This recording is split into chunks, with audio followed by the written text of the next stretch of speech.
Hey friends, this is Pop Culture Makes Me Jealous, where we analyze pop culture through the lens of race or gender, and sometimes both. I'm your host, Julie Washington, and on today's show, we are talking about Based on a True Story, which is a Peacock original, and our guest is Natalie Katona. And honestly, this discussion is a little unhinged, but that's kind of the era we're in right now, because I don't know if you've noticed, but the world is a dumpster fire. And now, here we go to the show.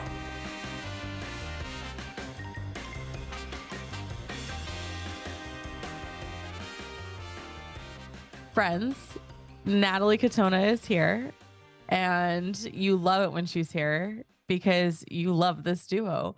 And she is back because we were talking about Based on a True Story, starring Kaylee Cuoco and Chris Messina. And welcome back, Natalie, because, you know, we never talk or see each other. Ever. We haven't horrendously neglected to put one another on each other's podcast because of Still Comfy or anything.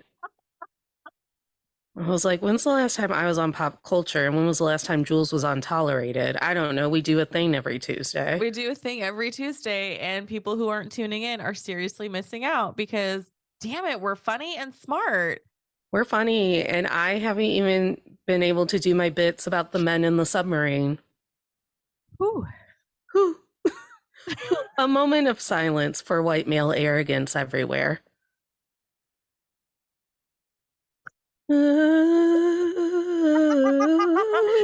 Is it in poor taste to tell people to go listen to our Titanic episode on Twitter? Oh, I really wanted to do that compilation of clips, and then I was like, oh, now they're imploded. That's such bad timing for me. There was only one that I found where you blatantly said the audacity of white billionaires, and that's the one I loaded for you. Fucking white billionaires. I know, it's crazy. But let's remind our audience what Based on the True Story is about. And you guys, you listen to the show regularly, you know that I pull that shit from Google because we all Google, because apparently Google is everything.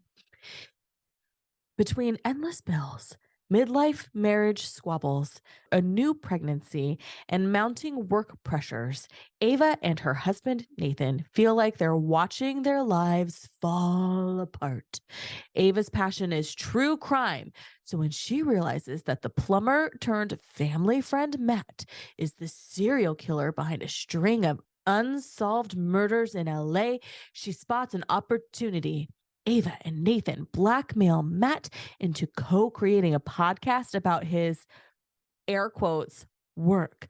But they quickly realize that collaborating with a killer won't be a cakewalk. Did you think that, like, when you turned on Based on a True Story, did you think that they would be in cahoots with the killer? No, but I also thought it was very flimsy logic to think that because he wears blue booties in their house and they found a blue booty at a crime scene that immediately he was the killer.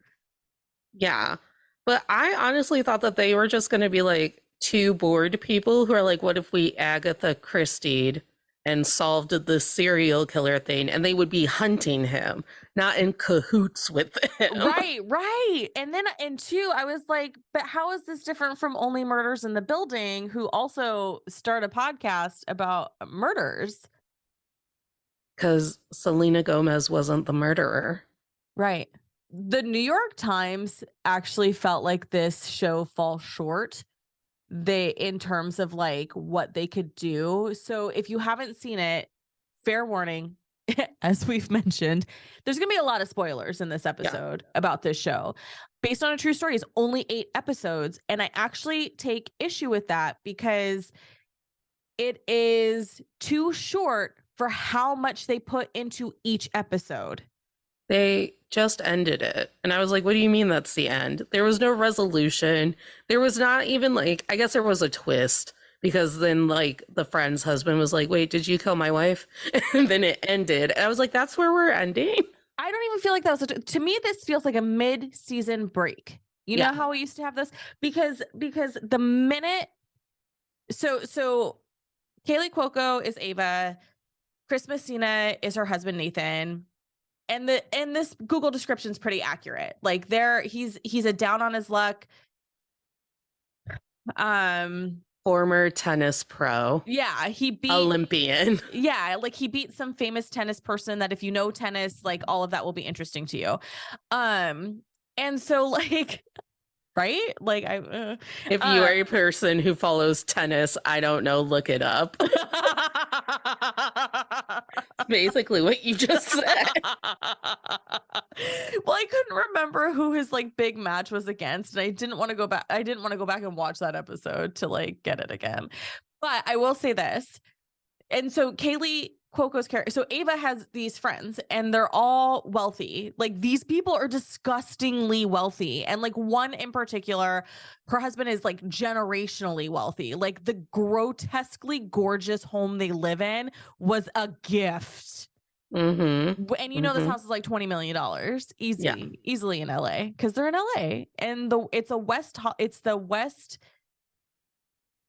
LA, I think, is like the West Side. He's got some like swanky name, the West Side Killer or something like that. I don't know. The plumber? Yeah, the serial killer does. Yeah. And so like one of her friends, so when they come into cahoots with each other, they have these burner phones that they're using. Well, Kaylee Cuoco was pregnant at the time of filming the show, so she asked them to write it into the show, which is why her character is pregnant, which I actually kind of fucking loved. Yeah. I'm not mad at that. But the minute she loses that burner phone and her friend finds it, it's like, oh, you're dead. We all know you're dying now. Yeah. They can't kill the pregnant lady. You're not going to kill the pregnant lady. This friend is admittedly having an affair, and she's like hates her husband, and she's like desperate for something. So like clearly she's dying. But that's how the show ends. They're just like, oh, we like the serial killer murdered her too because she's, this link to all the things that could ruin what they're doing. And then the husband comes home and you're just like, that's not. Well, this happened. Yeah. Like whose blood is that? That's literally what he says. Like whose blood is that? But the reason why I wanted you to be on here to talk about it is because I really found the plumber to be like, to me, he like represented misogyny as a whole. Yeah. In a way. And then I also felt like there's an overwhelming obsession in this country about murder. Mm-hmm. And murder podcasts. And that's what these people do. So like, right, like they create a podcast to talk to him specifically, and then he lets it go to his head. And he's like, people love me. This is amazing. I'm so good. As always, men cannot handle getting interesting. Yesterday, I was a plumber. Today, a podcast star. And it's anonymous. And it's anonymous. It hasn't even. He was over the moon, excited with himself and his journey and his claim to fame before they even edited the first episode. Correct. Yeah. And he hated their cut. So he went in and recut his own. And he was like, this is better. Listen to it and tell me it's not better.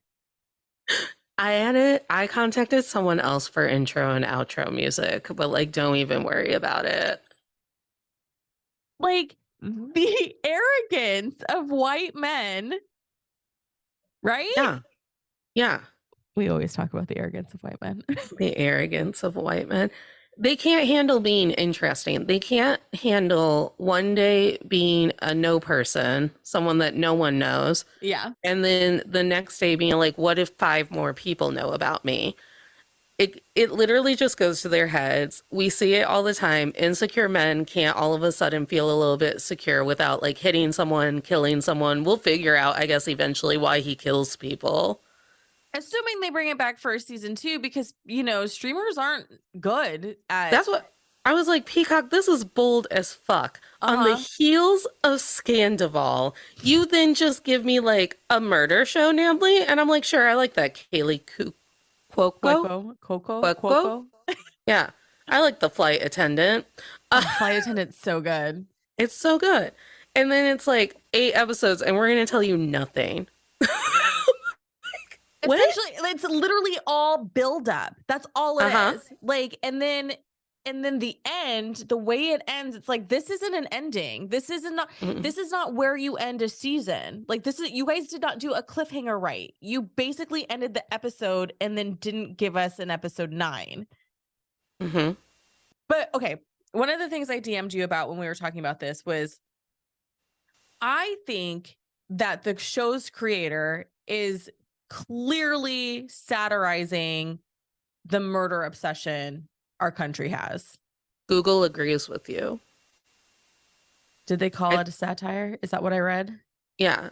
Well, no, that's what I read earlier today when I was Oh, looking okay. at the New York Times, and my arch nemesis Ro- Roger Ebert had opinions that I didn't read.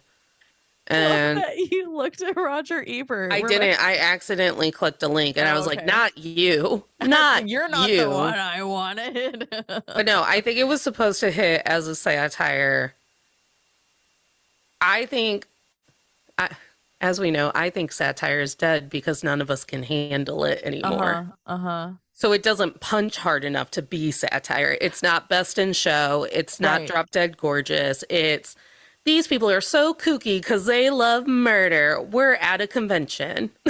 Yeah, it was like they really, really were like, we want to make a statement about our country's obsession with murder and making money off of murder, of someone Hmm. else's murder, because like, word on the street is Ryan Murphy is going to do a whole murder franchise now. Like he's got a Mendez brother series in the works or some shit like that.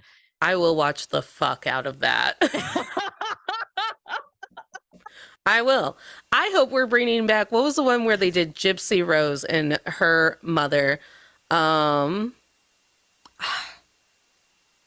The the oh, I started my period yesterday, so my brain's a little wonky. I loved it, and they were supposed to do another crime along that, like the act. Yeah, the act. So they were going to do a whole anthology series about. Didn't Patricia Arquette win an award for that? I'm pretty sure, and if she didn't, it's stupid if she didn't. It's Patricia Arquette, right? It is. Okay, go ahead. Sorry. So they were going to do an entire series of these murders where people had like basically pulled off some sort of con, and then it led to someone getting murdered. Mm-hmm. And back when I was a person who consumed My Favorite Murder every day, I would tell people that the Gypsy Rose murder is my favorite murder. It's a perfect story. It is wild to me that you have a favorite murder. Okay, well, it's my favorite, and it's a perfect story, and in some places, maybe a hero's journey. Interesting. Do you not know the background of the Gypsy Rose story? Well, when the act came out, I did, and now we've had so much stuff happen since then that I'm like, so much murder. Yeah, you're gonna have to refresh my memory. So Dee Dee, I hope that's right. Yeah, I'm pretty sure that's right. Yeah. Gypsy Rose's mother had Munchausen's by proxy. Right. And she used to make Gypsy sick and basically get her to the point where she couldn't walk. Right. Throw her in a wheelchair, put her in some ridiculous wig, and then like tote her around Disney World, basically getting like free handouts on the fact that like she was stunting this girl's growth. Yeah. And then that girl hit puberty and she met some boy on the internet and she's like, what if I'm a girl who fucks now? And she fucked him in a movie theater. And then she was like, let's kill my mom. And honestly, I was like, how else is that going to play out? Right. So it is my favorite. The Selena episode of My Favorite Murder still makes me cry because the movie didn't cover nearly as much of the context. Dang. Which leads us into when these people go to Crime Con, she literally runs into somebody who also has the same favorite murder as she being Ava. Yeah. So like that's a real thing. Like you're not an outlier. Like people have favorite murders. There's a whole podcast called My Favorite Murder. It was in fact the first podcast I ever listened to. The reason why I remember this podcast because I didn't realize it was a true crime podcast because some of the people that I knew that listened to it don't even dabble with true crime at all. So it was just I just assumed it was like a comedy podcast. So it is. It's a comedy podcast that also discusses murder Oh, Jesus. and by two um comedy writers, Georgia and Karen. I'm And I so was late to this game. As you know, I curate a world of rom-coms and light right. drama. Because the pandemic made me stop listening to it. I was like, I actually can't be alone in this house every day and also listening to brutal murders Correct. and then laughing about morons 3 seconds later. Right. It's a podcast. It's still going on. People loved it. I went to it live. It was the first podcast I ever listened to. I listened to it because a friend needed someone to go to the live show with them. We went as a group. I fell in love with them. They're very funny ladies. And I listened every day while I did my bullshit work in my bullshit office. And and look Oh. at me now. Now I'm a podcast star, just like that serial killer on Peacock. Right. So, do you think that the sisters on the show that are played by June, Raphael, Yes. Diane, that they're based on the My Favorite They're Murder yes, girls? they are direct. I believe when June Diane and her friend Jessica, oh, what's her friend's name? Jessica St. Clair? Yep, you're right. Absolutely. Jessica St. Clair. Go ahead. They have an amazing podcast too. But when I am in love with June Diane. Yeah, she's fantastic. But those two sisters, June Diane and Jessica St. Clair, when I watched the first episode and they popped up, I went, "Oh, My Favorite Murder Okay. parody." I figured they were parroting somebody. For people who haven't seen the show yet, they're the Lipinski sisters. And like they're making a big deal at the crime con and they have this big reveal. So Ava and Nathan and Matt are essentially like, this is our competition because look at how much money they've made off of reporting on crime and on murders. And so like, we have to be as big as them. So they go for quote research to Crime Con. Well, while they're at Crime Con, they discover that that the Lipinski sisters have this huge twist. That twist being the most recent murdered girl's mother. Yeah. And a survivor. Oh, the fake survivor, when he tried to be like, she's a fake survivor, I'm like, I'm into that though. If she is in fact a fake survivor, wrote a fucking book, is on this podcast or whatever, I go, that is also just like one point into like how fucked we get about this. Correct. And when he confronts her, so my theory is he isn't actually the murderer. My theory is that he's just some guy who gets off on whatever he's getting off on, and they made this loose assumption that because he wears blue booties in their house, he must be the murderer, because anyone who's ever had any work done in their house by anybody who's in a trade, they fucking wear blue booties in your house because they wade in nasty shit. So they don't want to bring that into your home.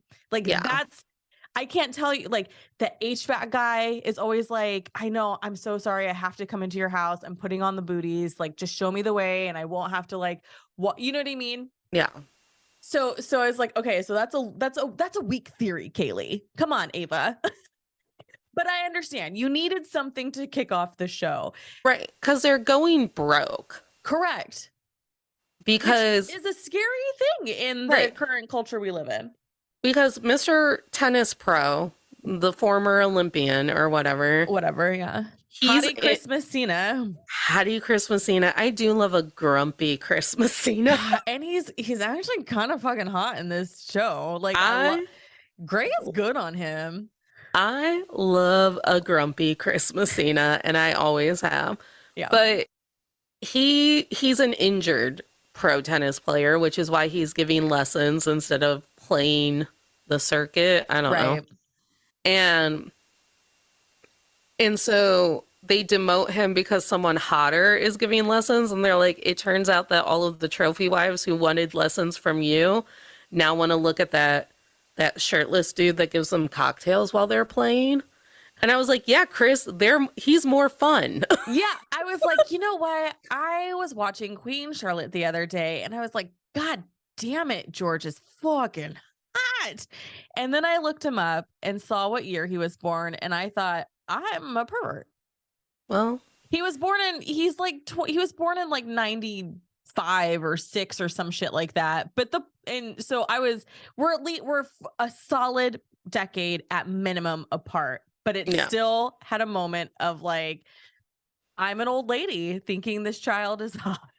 Well, and that's between you and your God. I thought that you were going to tell me that King George and the tennis dude with cocktails were the same person, and I was going to have to break it to you that I never clocked it. Oh That no, I man, wasn't. Yeah, it's totally different kid. because I don't perceive men. I was like, Yeah. oh, look, a man with an ab. Like, Just one ab. just the one ab. So he gets demoted, and Kaylee Ava, she can't sell a house to save her life because she desperately just wants to be blowing her client because of pregnancy hormones. Listen, that client, okay, I know you don't perceive men, but that client is fucking hot.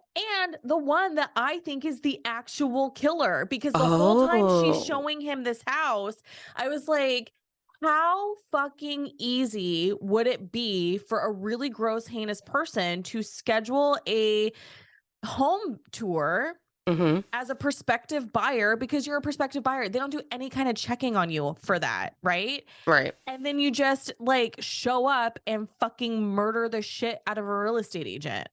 Yeah, I think that's why my mom was talked out of real estate. She got her license. Mm-hmm. She did like a couple of open houses, and then I think someone was like, murderers, and she's like, that's correct. Like the whole time I was like, please don't murder a pregnant woman. We cannot be these people. This cannot be where our country is at the moment. Like In a we have to do satire, better. in a satirical comedy, Peacock, I need you to calm down. Correct. Um, my favorite part of the entire show is when Ava assumes that her and the hot client are on the same page about wanting to bang. And she's like, let's just get it out in the open. And he's like, I'm sorry, what? Yeah. And I was like, no, Ava. She's like, let's rip off our clothes, but also let's talk about it being inappropriate. And he's like, what? Right? That was a really good part. And also, like, I feel like really, because a lot of times we see women with zero sex drive on television, right? Like, that's why Samantha Jones was such a huge, like, mind blow, because it's like women, we often see women like, ugh, my husband tried to touch me, gross, which can be true.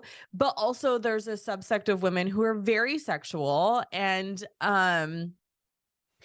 as a person who's been pregnant, I can confirm there is a period during pregnancy where you're just like, I am very, very horny. Yeah. I get it. I get it. I thought that the client was an asshole from the jump because he's very combatant. Yeah. Like she says something and he's like, oh, so you're just the one that they give the like pity houses to? Which turns out to be accurate. Which does turn out to be accurate, which stings. But I was like, well, you're the guy who can't get a better real estate agent. So aren't we both fucking morons? We're in the same boat, you dipshit. I did really like how the show makes you think that the daydream they're having is real. Mm-hmm. I liked that element a lot. Yeah, because they were all very realistic. I was like, I do believe that Ava's friend would come over and be like, Chris Messina, put me on your podcast. And he'd be like, no, no, no. And she's like, what if your dick's in my mouth? Mm-hmm. And then he would be swayed and she would walk in and be like, are you fucking kidding me? Like, I believed it right up until that woman disappeared. Correct. Same. Every single dream scene, same. It was like, oh, that's not what you could have kept going and I would have bought it. Yeah, because it's a cast full of terrible characters. Like, none of these people are good people, which I don't know if that's like part of it. I know that like at some point during the pandemic, the tide started to turn on true crime where we were like, are we okay? And is this something that we should like be making mugs of Right. people's mug shots because it's like mug on mug. Huh? Right. But and so like people started really bringing into questioning like whether or not people should be quote unquote fans of true crime who Mhm. love murder and have their favorite murder story. I don't know where I fit on that anymore. I'm really on like I loved Abducted in Plain Sight. That was wackadoo. You know Someone what? should have live streamed me watching that, screaming at the television. I do think that this is one of the most impartial, honest ways to call out flaws in the systems. And at what point did we leave, like, let victims down and now they're dead? Ooh. Ooh, I like that take. So when you're a murder podcast focusing on, like, I can pinpoint how many times this woman went to her local sheriff's Mhm. office, went, got a private investigator, took out a restraining order, this, that, and the other, was literally fighting for her life to Mhm. get this man away from her, Mhm. and now she's dead. Then I'm like, yes, this is all part of the cause. Women are being murdered at alarming rates. Women of color, indigenous women, trans women murdered Yeah. at Yeah. ridiculous rates. And I will say that those podcasts, I think they class it up a little bit when it comes to the merch. Like, I always appreciated that My Favorite Murder would only put their faces on their merch and their like stupid catchphrases. So like stay Sure. sexy, don't get murdered. Yeah.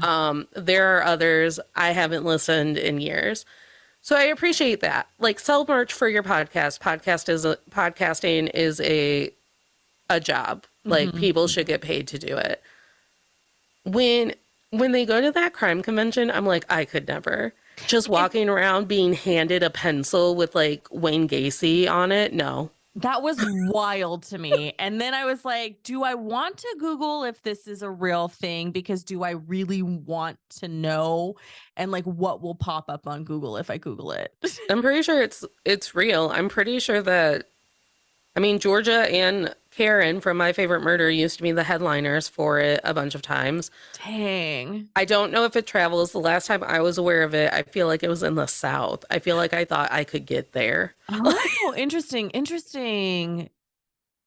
So I want to go back to like the crime con and homie being like there was no survivor. How could there be a survivor? I don't leave survivors.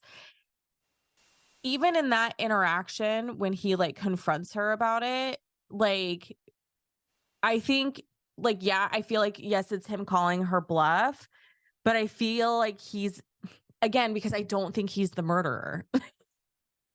Do you think he killed her, though, the survivor?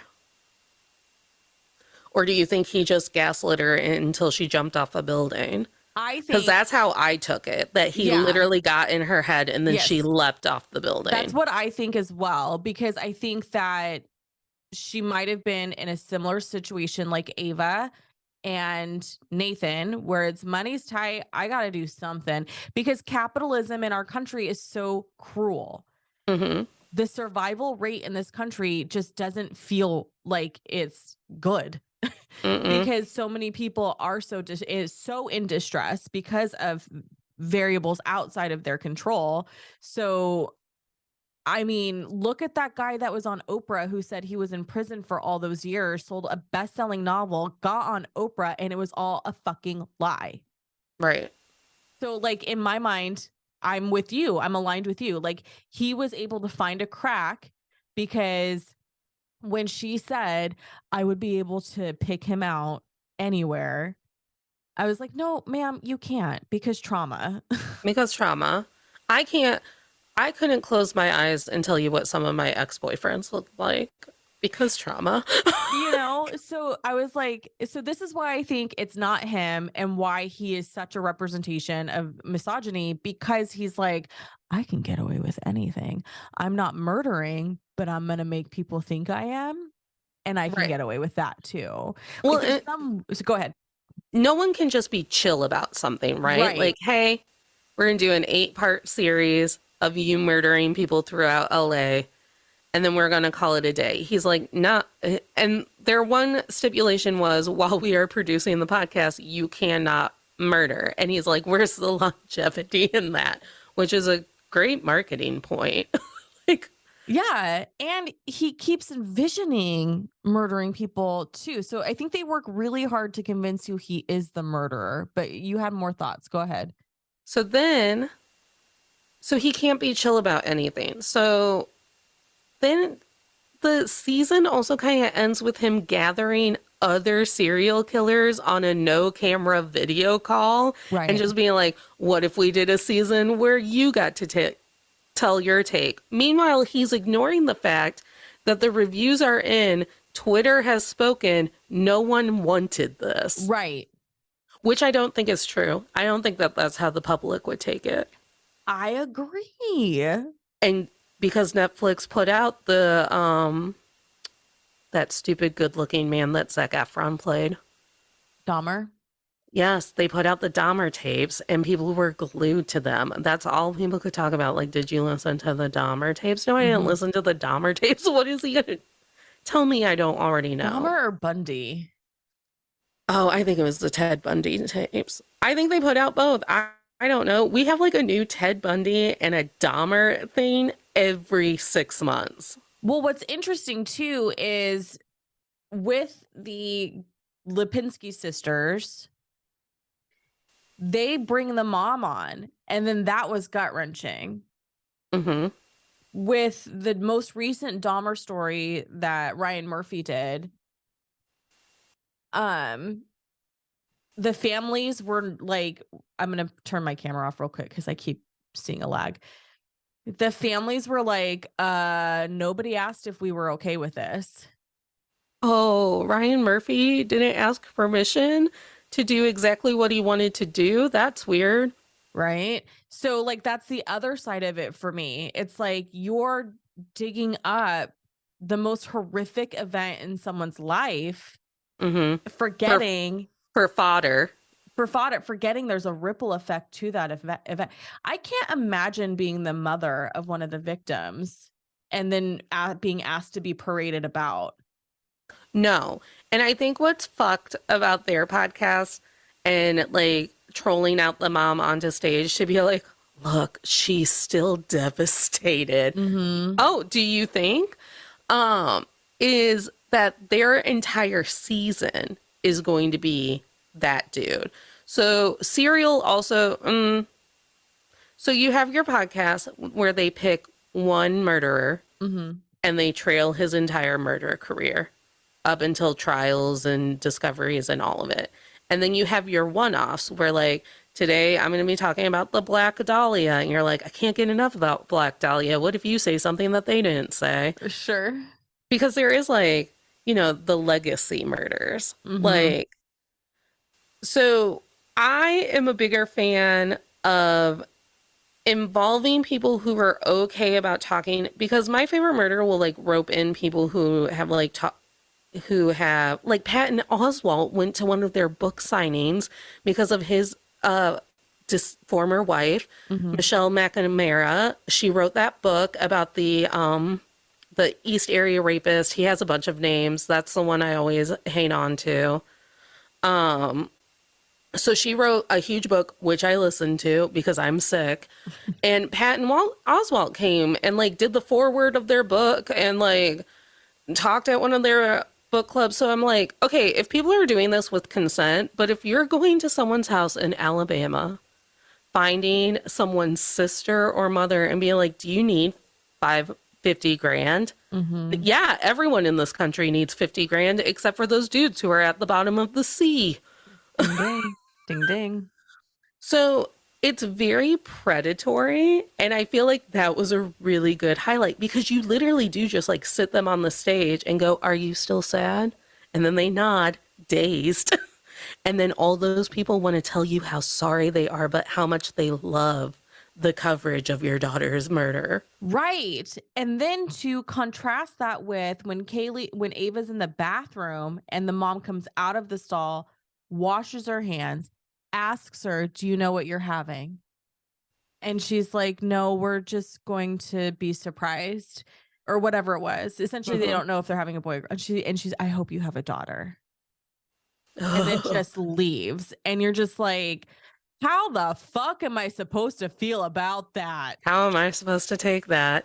You want me to have a baby that's going to be in danger every day of her life because your baby was in danger every day of her life up until she was brutally killed? Yikes-a-roni. Yikes-a-roni! I did message Mario and I was like, how dare you not warn me about the first few scenes and the noises? Oh yeah, I mean, honestly, like for a comedy, it does hit very gory.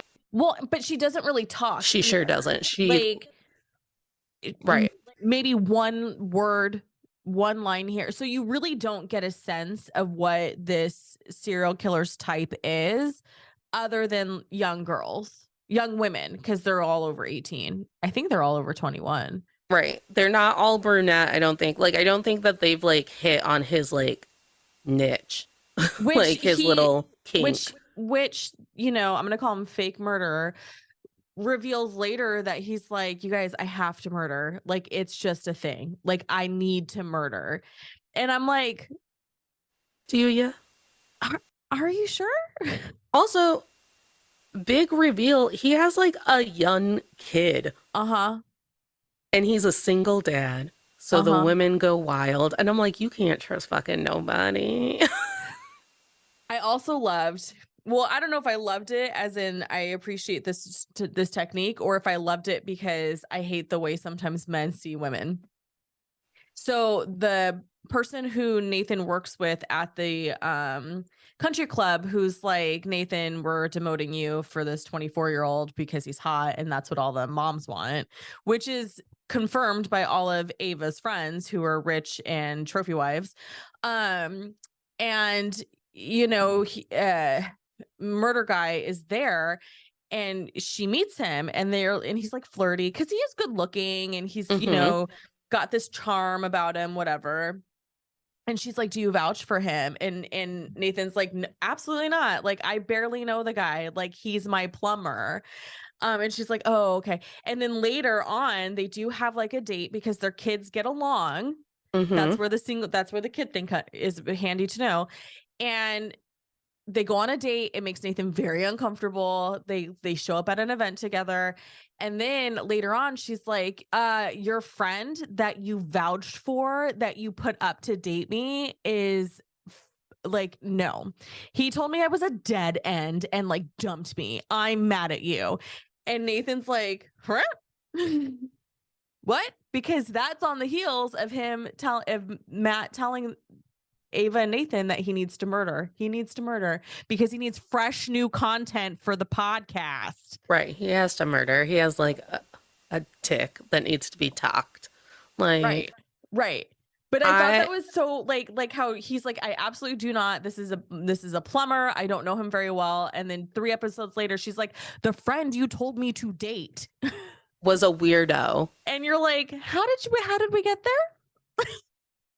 Honestly, like, do you think that you can sit down with your murder coworker and be like, hey, boundaries.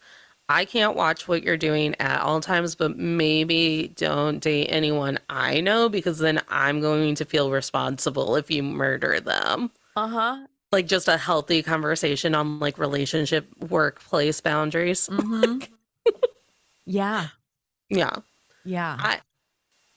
And I will say the fact that those two, Ava and Nick, who are just like over their head and manic the entire time, thought that they were going to have the upper hand Mm-hmm. against a serial killer. I was like, people be so arrogant.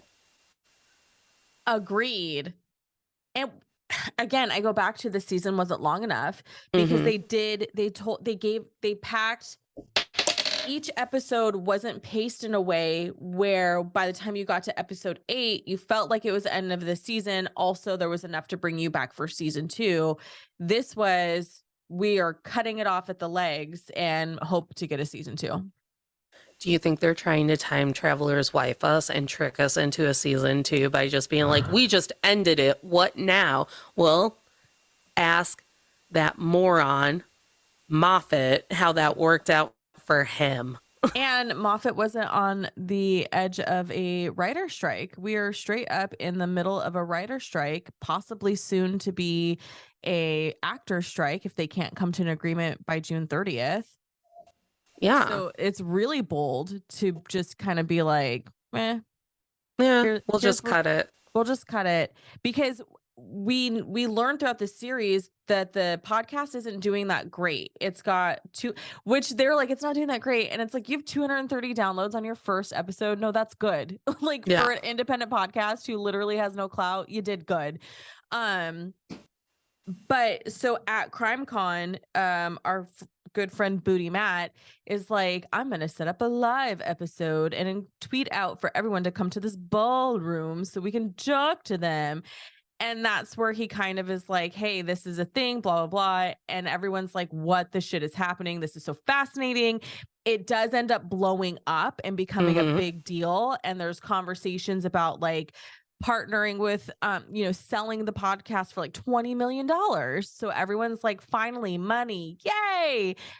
And then who was it that tweeted? Jessica Alba? Jessica, there were several of them. One of them was Jessica Alba. Was like, we're better than this, America. Was like, this is gross. Kanye spoke in their defense. He was like, I fucking love this podcast. And they're like, it's not good that Kanye's on our side. Yeezy cannot be on our side. I did think that was a nice touch.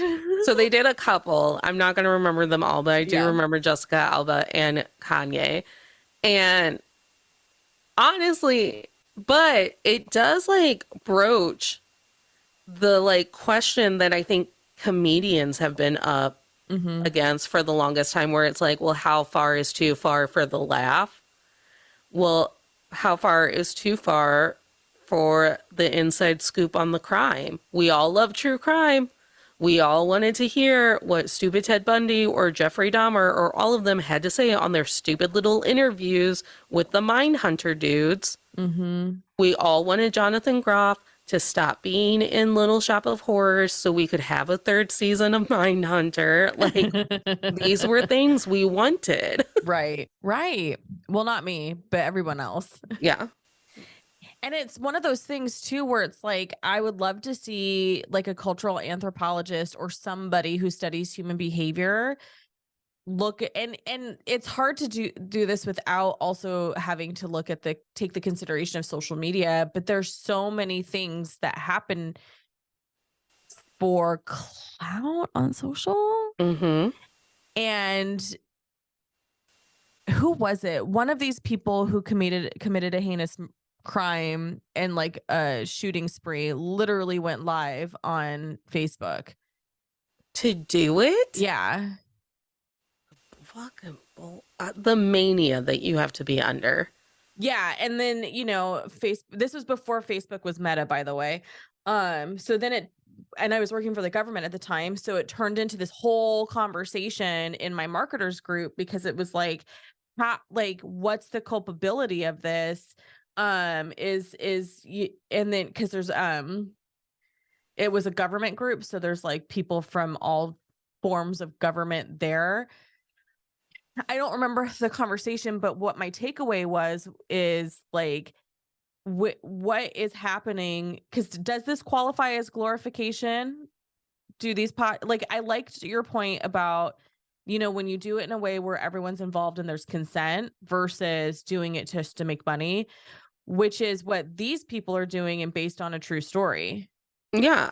I'm also for you not involving the families at all, Wikipediaing something and reading that on your podcast and like giving your take and being like, fuck that dude. And here were the red flags, and like, fuck the prosecutor for not doing due diligence to the blah, blah, blah, blah, blah. I'm also all for that. It's usually when your shit is just being created to be your moneymaker. That is when your shit is usually bad and actually nothing that people are going to want, and they're going to tell you that you're tacky. And that's literally what happens in Based on a True Story. And then they have that conversation around the table. I know. With them all there about it. And her sister is like, I think it's in poor taste. I think it's disgusting. This is awful. And I was like, oh my God, don't murder the sister now. No, he's fucking her.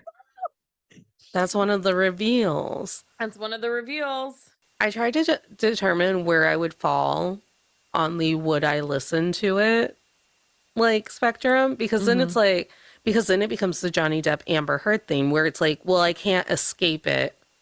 So I guess I'm turning Vanderpump Rules back on for the first time in 5 years because Scandival is the only thing that people want to talk about. I don't want to be left out.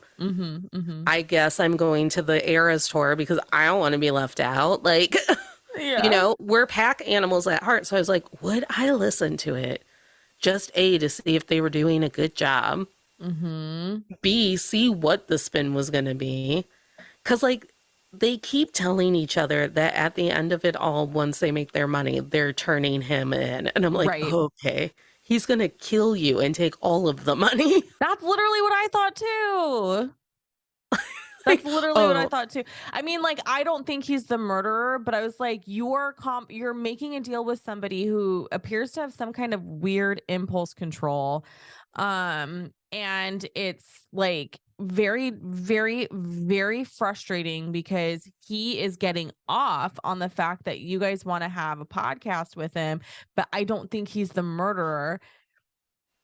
By the way, you could have done something Mind of a Murderer and have it be a fictional podcast. Like, we have fictional narrative podcast where it's like, it could have been the murder version of War of the Worlds, where you never say whether or not it's real. You just have a dude talking like he's killed a bunch of people. Maybe it sounds like this murder that's currently going on. Maybe a couple of key details are changed. So you could be like, is it fiction? Is it real? Do the cops have it wrong? Do we have it wrong? Blah. And it probably would have gone off better. I'd listen to that podcast. Yeah, and it's interesting because his disposition, I don't know, to me, he doesn't come across as a person. Like, I don't think a serial killer is going to be the person who's like, yes, let's do a podcast about my profession. I think about my murders. I think a serial killer is going to be like, because with all the serial killers, you don't know that they're serial killers until somebody finally puts it together in a way that is like, oh my God, I can't believe we never saw it. Because they're always charming. They're always nice. They're always kind. They're always people. When you interview people who knew them, it's always like, I can't believe that person was so sick in the head because this is what they did kind of stuff. And here's this guy who's like, they present him as charming, but I don't think he would. I don't know. Maybe I'm delusional, but I don't think that a serial killer would have been like, oh my God, you figured me out. Yes, let's do a podcast together. So I think you're wrong, and here's why. And it's because you're on the periphery. Like, yes, you're aware that the Zodiac Killer exists, but you do not know what the Zodiac Killer, like, did. So back in the day, I know what he did, but you can tell everybody. But like back in the day, serial killers would like literally write into the newspapers, and they'd be like, on the eve of the 14th of the 7th month on the new moon, I'm going to murder maybe 4, maybe 3. And then you just get like cryptic little clues. Because the thing that we have been led to believe and to be taught about serial killers is they're not these people who are committing a crime and then going into hiding. They are the person. Yeah. Well, and they are very much the person who like buys you the perfect Christmas gift and then tells you the very next day because they want people to know their accomplishment. Interesting. So one-off murderers, running for the hills, like bleaching their whole house, panicking. Serial killers are like, oh, if only people knew how smart I was. Okay. Yeah. Okay. It's an ego thing. Which this guy's got a lot of it. Big time. Now, I'm not a scientist or a psychotherapist or any of it, but every true crime podcast, every fictionalized version of the Dahmers, the Bundys, the Zodiacs, all of it, these are guys who like would just love you to ask you to your face, like, are you the Zodiac killer? And then like tell you how after years and years and years you were able to pull it off. I think it was Annie.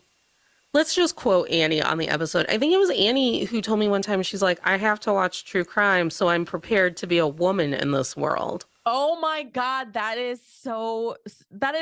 okay. Okay, so I'm learning so much about myself in this conversation and realizing a lot about my upbringing. Yes, I mentioned earlier that my dad was in law enforcement, so we lived live time for all of those crimes that happened. But also, he would like do things and say things that I'm learning aren't typical of parents with children Mm-hmm.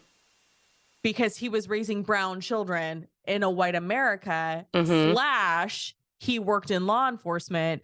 So there's a lot of things that I do with the way that I live that people are always like, that's strange. And I'm like, is it? Like, you don't do that? Like, do you have a death wish? Yeah. So for us, it's like, for us as in the true crime people, Yeah. it's one of those things because they make the jokes about it. Like women be like, ooh, I hate spiders, but are like literally like falling asleep and like, and then he carved out her thigh and served it to his grandmother for her Easter. Like, and Mm-hmm. that's what we're falling gently asleep to. And it's one of those things where it's like, it's almost like math, where it's like, if you take the negative of serial killers existing and you pair it with wanting to be informed as a woman who has to live in this country, they cancel out your anxiety Okay, that I understand. Because, because you're informed. yes, because so related ish. I had a friend reach out to me who was like, hey, I'm a little concerned with this whole gun crisis in the country, and I don't think it's going to get any better. And I'm trying to get together a class of women to learn gun safety and how to protect themselves, not necessarily owning the gun, but just knowing how to use it. And I said to her, I was like, I'm good. My dad taught me. I know. I mean, like, I can figure it out on most Yeah. weapons. Like there are some weapons like AR-15s. I don't know how to fucking fuck. I don't fuck with that shit. I don't know how. But if there's a handgun there, I know what I'm doing. She did not know that about me, and nor does anybody in the audience until this moment. And but she was like, okay, cool. If you change your mind, let me know. And I was like, I'm probably gonna change my mind because that is like riding a bicycle. Once you understand how to do it, you don't really need to like, I mean, yes, you do need to have a refresher. I'm not saying that. Yeah.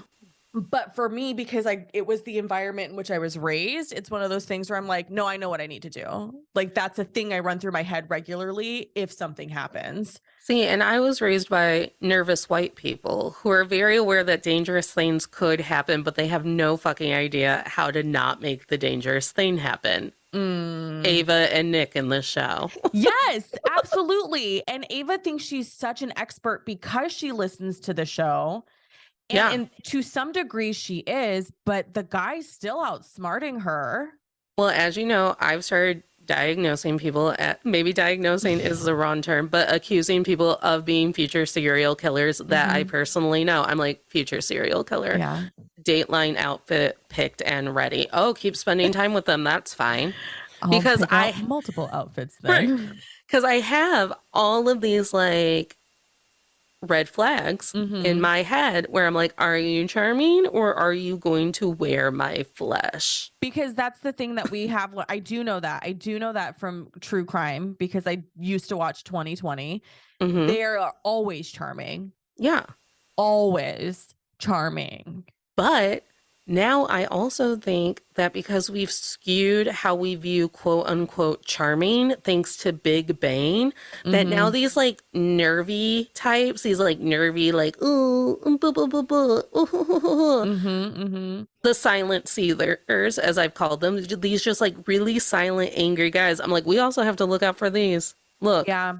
Yeah, I know you haven't watched Ted Lasso, but I had a conversation with somebody about Nate from Ted Lasso because I was like, that's scarier to me because he's quiet, he's soft-spoken, he presents as timid, but presented the chance to be cruel, he is cruel. there it is. So if he's like real nerdy and he loves doing taxes, and he tells your friends that you're so pretty, but then the moment that like you get a raise or something, his gut reaction is to go, your job doesn't even mean anything. What are Mm-hmm. they putting money towards? He will also kill you Mm-hmm. because he's mad that you exist. Right. Because in his head, you took something from him. Right. Right. And like, that's how I think now. Is it because of true crime? Is it the pandemic? Is it my own podcast? Who's to say? Mm-hmm. Who's to say? Mm-hmm. But I'm honestly, I'm like, oh, I was like, I'm not even mad that that's how you like, that's how he talks to you and you don't like combat it. Mm-hmm. I'm mad that that's how he talks to you and you don't realize that that's like literally reasons why women end up on Snapped, Yeah, you don't know that or it's a red flag. it's a Dateline episode, or like Yeah. enjoy your Netflix documentary. I know which exes have the capability, like have the like soul darkness Mm-hmm. to Mm-hmm. kill me, and I'm gonna Mm-hmm. laugh my ass off when they show up and be like, really you? And then they're gonna be mad, but they're gonna be emasculated and they're gonna run away. And I'm gonna Natalie. fight them off. And that's how I'm getting my Netflix documentary and my book deal. Is when Natalie. these morons try to break into my house, I'm gonna be like, I always knew it was you. And then they're gonna be mad because they didn't surprise me. Mm-hmm. It's like, I've been telling everyone it's gonna be you, in fact, so let me get your DNA. And then they're gonna cry and run. Oh my God, I That, love that's my plan. Okay. Alive on air. Got it. Like, yeah, like I said on Chris DeRosa's podcast, Fixing Famous People, I'm not saying that I'm rational. I'm just saying that this is how I feel. Fucking love it. I never claimed to be rational. I just said that this was my plan. Yeah, yeah. Yeah. Okay, so I know we've already talked about the way it ended, but I have to share with everybody what the New York Times thinks of the season finale because I hate it. Yeah, it's a Quote. bad finale. Uh-huh. Quote from the New York Times. Here we go. Quote, at least by the end of episode 8, based on a true story, emerges as having a unique voice within the phenomenon of true crime, especially in the era of Hulu's true crime comedy, Only Murderers in the Building. But one of the show's smartest features is how it leaves audiences at the end of season 1. Like a good flawed podcast, there's a bunch you might wish you could skip over, but it still gives you curious and impatient or it still leaves you curious and impatient for the next episode. Given how Based on a True Story suddenly ends, its second season can only make its true crime dilemma deliciously worse. I, End quote. honestly, I don't think the true crime aspect of it is delicious in the way that true crime is supposed to be delicious at all. Right. And my issue again with how abruptly they ended it, they really could have done a solid season 1, maybe in 13 episodes. Mm-hmm. And that's it. It's a limited series. We don't need any more. Yeah. But But if now, it's real hot, we'll throw you a season 2 like we did the flight attendant. correct. But now you've literally cut it off at what feels like not a series finale, but rather a very big cliffhanger because we still have zero resolution from like the bulk of the episodes, with few exceptions, that if you don't get a season 2, then this TV show is fucking whack. Yeah.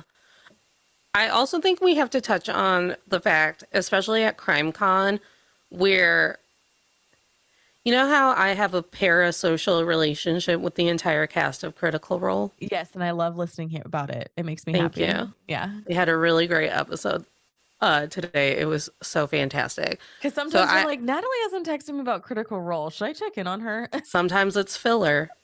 Sometimes it's just Matt telling us lore, and that's okay. That's his job. His job is supposed to tell me the history of this family, and it's not his fault. I don't care, and I won't retain it. Right.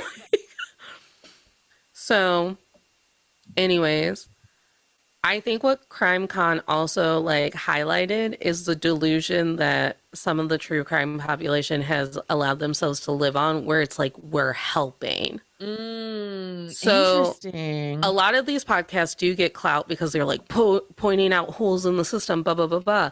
But now there's so much of it that it's like, okay, yeah, where's your GoFundMe? Where's the fundraiser? Where's our actionable item? Right. So now people like get into this crime con and they're like, oh, and they are like wearing their Justice for Susie t-shirts or whatever.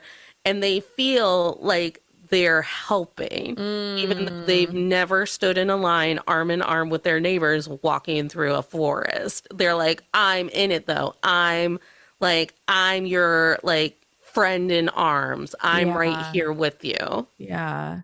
That's interesting because that's really not unlike people who claim to be doing anti-racism work, but all they're doing is writing hashtag say her name. Right. Or blacking out their Instagram photo. Yeah, when it's like, well, what are you doing to do real justice work? Are you having conversations with people? Are you donating money to the people who are doing work? Like, Awareness. cool, you bought merch. Yay. So, what ends up happening is with awareness, once everyone gets on board with being part of the awareness, we just Mhm. decide we're done. And it's like, Yeah. no, I'm aware. Which is why on my podcast, I've been telling you guys to like break up with people, Mhm. yell at guys at bars.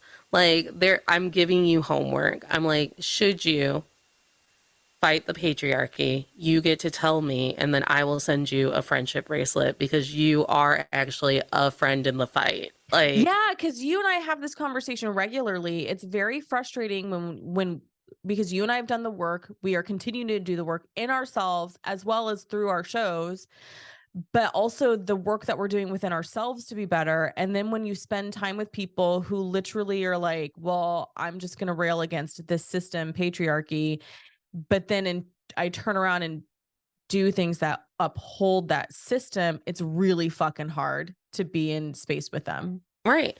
Well, if you closed your eyes and imagined who is the target demographic for actual crime con, Yeah. who's the audience, I immediately assume basic white bitches. and what is their um socioeconomic level? I think that they have more money than me. Yeah.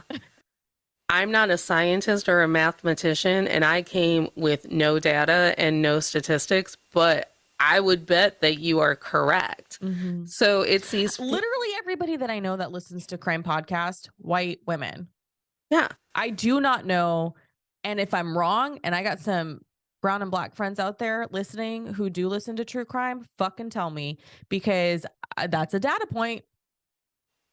I do think it's like white women's way of being like, we have something too. And by the we have something too, I mean like, look at our trauma too. Mm, Because again, one of like, as a fellow white person, like I see a lot of white people being like, well, we have struggles.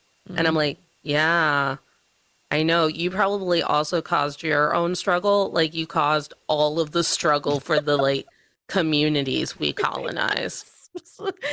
Self-sabotaging, but it's I, not right. self-sabotaging because you're literally inflicting it on yourself on purpose. Yeah. Like you can't tell me that you also have troubles if you are a Lululemon seller. Like you are Yeah. playing into capitalism. Like I can't Yeah. hear it. Yeah. Like Truly, truly. maybe I was a good choice because I actually dabbled in the true crime realm Yeah, for a and I feel while. like I remembered that from when we first started having Oh, conversation in early on in our friendship. and let's not pretend that I'm like a convert and I'm like, that's right, it's exploitive. I'm done. Oh no.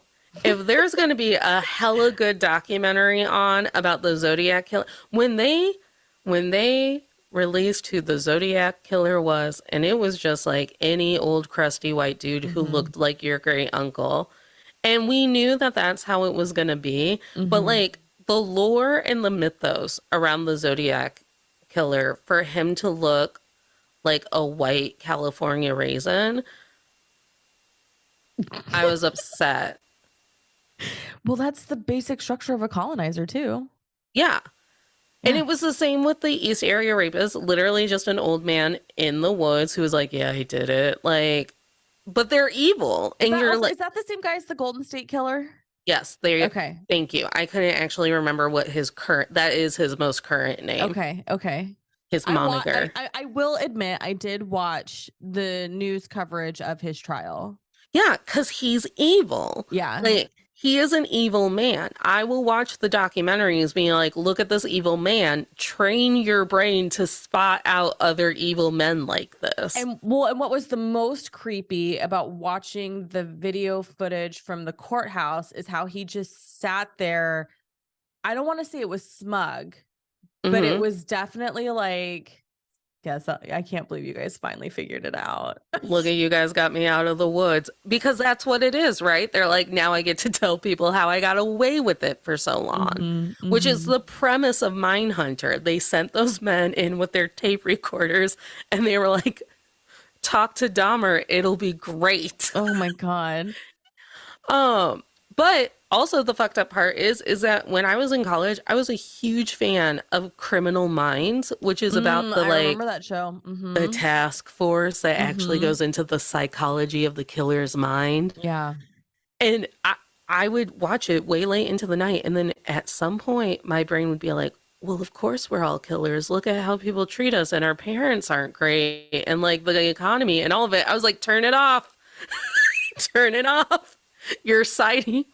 You stopped siding with Greg from Dharma and Greg. You have to turn it off. The time is over.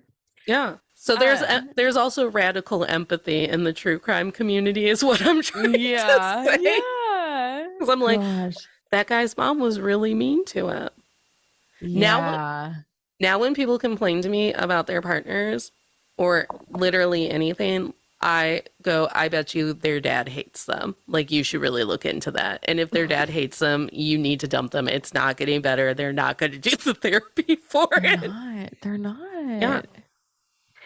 Okay, so we're coming to a close, and I'm going to end with this quote of the quote that the podcast they start opens with. The great American art form isn't music or film or television.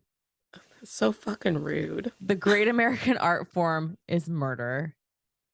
Watch it. We celebrate it. We obsess over it. That is literally how the podcast opens. Well, and honestly, can you name one European killer who isn't Jack the Ripper?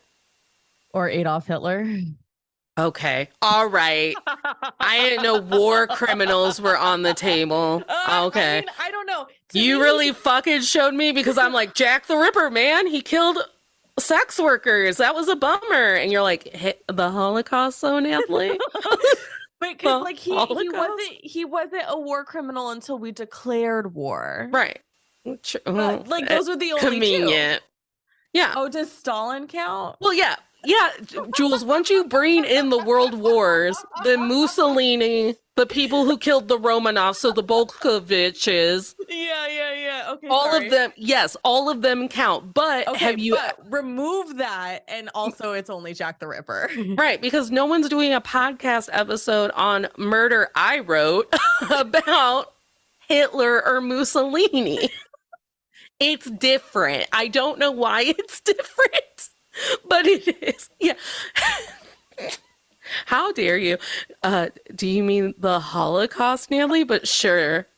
The murders of sex workers was a real drab in 1919's London or whenever it happened. But like literally that's all. Unless you count King Henry VIII, who tried to murder all of his wives. Yeah. And was successful with 5 out of 6. Yeah. I love science I love people making decisions before we understand that it's not the woman, it's you. I mean, honestly, like, yeah, but no, I was definitely being like, the only one that gets glorified is Jack the Ripper. Yeah. Maybe organized, like real old-timey Peaky Blinders organized crime. Yeah, but then if you're going to talk about organized crime, that's a whole different conversation. Yeah, because it's different. Yeah. But the way that we like literally pant at the mouth to be like, what's going on with the serial killer? There's been like 3 women murdered in Mishawaka. You know what? We recently in our area had a serial killer, and he was targeting Hispanic, or language from the news outlet. This is not how I would have phrased it if I was in charge of wording. Okay. But the news reported he was targeting Hispanic males. And he started in the East Bay and made his way to Stockton. Stockton's like 30 miles north of me. Mm-hmm. And then the Stockton PD ended up catching him. And there was a survivor. It was a Hispanic female, as described by the news. And I thought that was interesting that the female escaped and survived. Don't make me say while you're talking about male victims that women are smarter. Like, don't, you already set me up with the Hitler thing. You already set me up with the Hitler thing where I was like, Jack the Ripper, you're like, the Holocaust? Oh, okay. The Romanov assassinations? Oh, okay. Fuck me.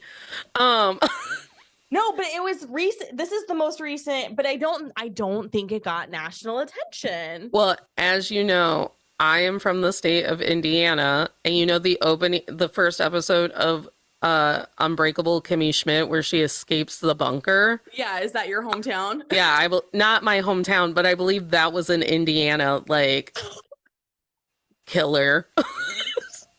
And I'm pretty sure, I could be wrong, but I think hide your kids, hide your wife. I think where the news story was like, if a white woman's running up to me, it's gotta be bad. Yes, I think that's Ohio.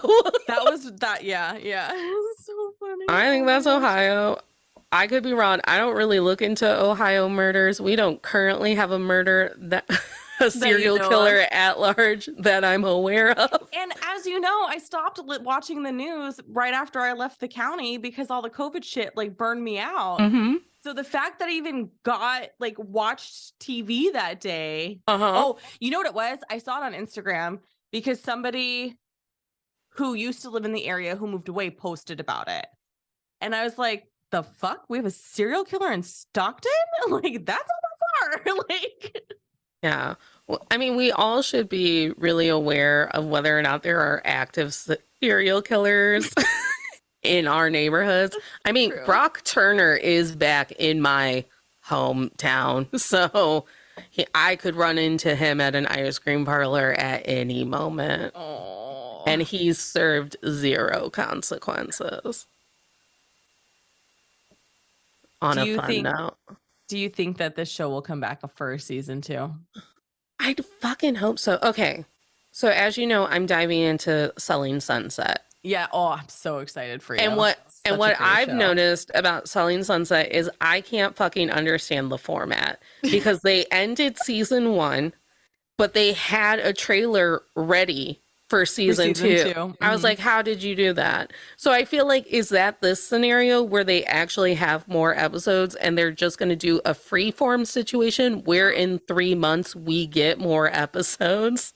Because that's the thing, because they're going to have to put a fake belly on Kaylee Cuoco. She had the baby. Yeah, she had that baby.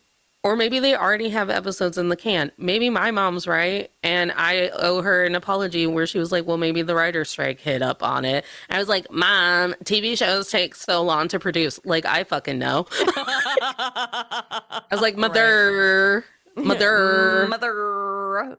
Excuse me, I'm in the industry, Mother. I don't know why you're talking like you know things. But maybe the writer's strike ran out of episodes. We don't know. We weren't there.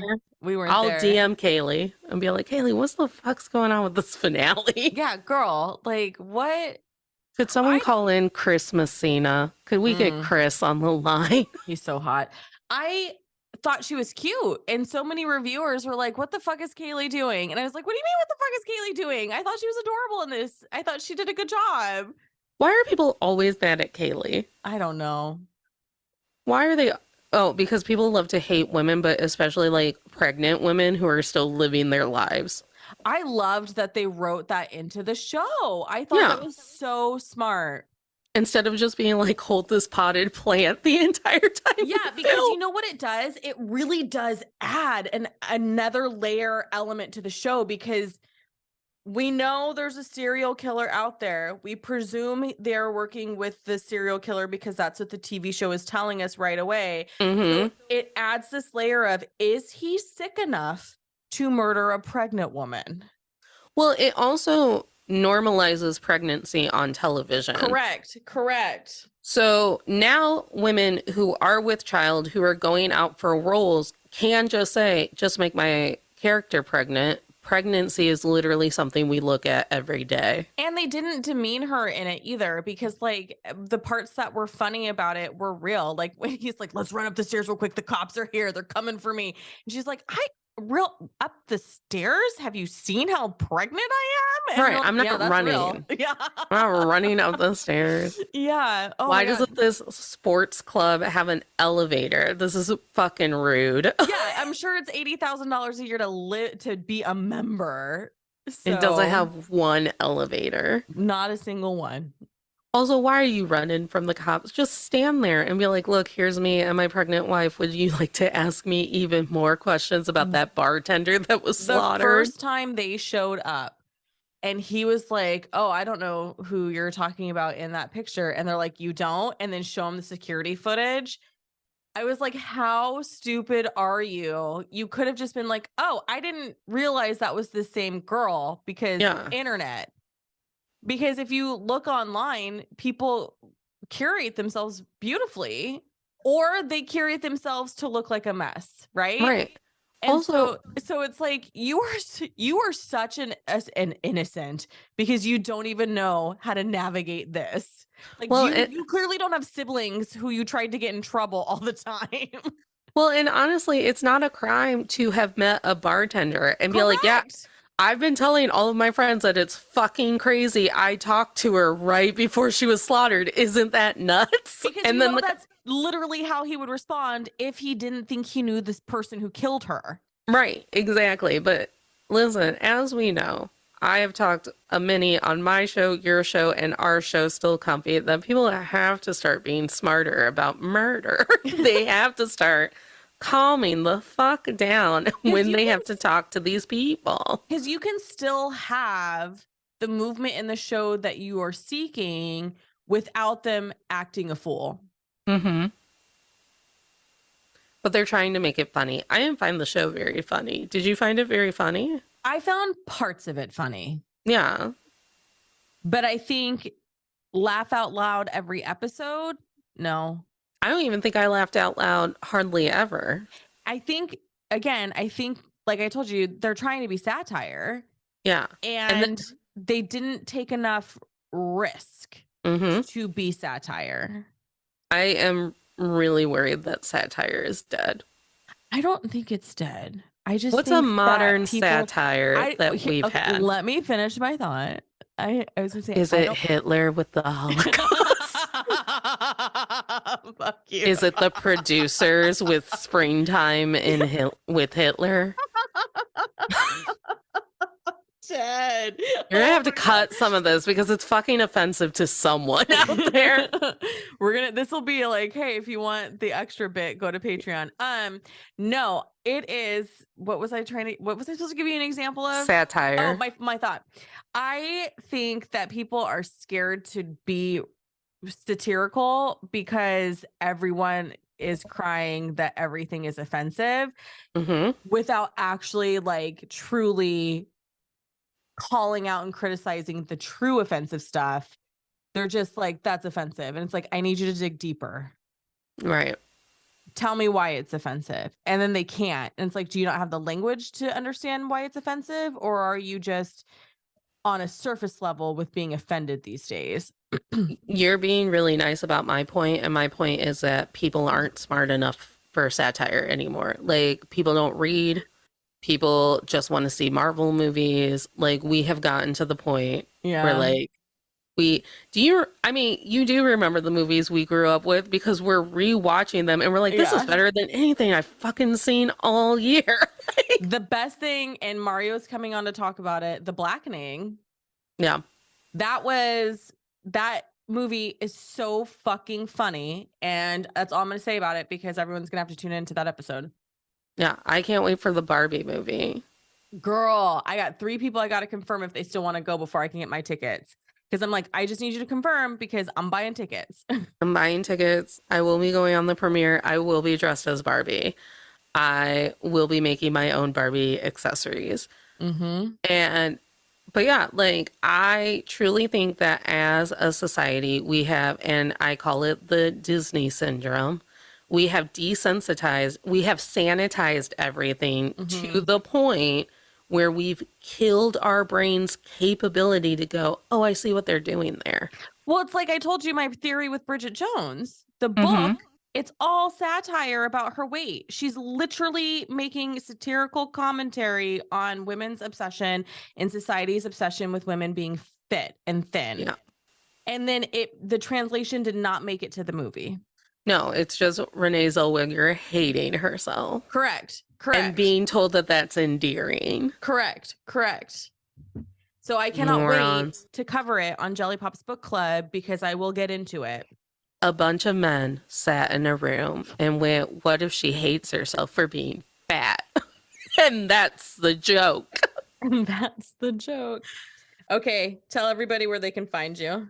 Well, hey everyone. My name is Natalie Katona. I'm the host of To All the Men I've Tolerated Before. It's your weekly look at everyday misogyny. Recently, due to the times, we have covered the Taylor Swift, the Scandival. We will be covering the writer's strike. I'm trying to think of other current events that have just been riffed with misogyny and nonsense. I was like, I have to do an episode and I need it scheduled now.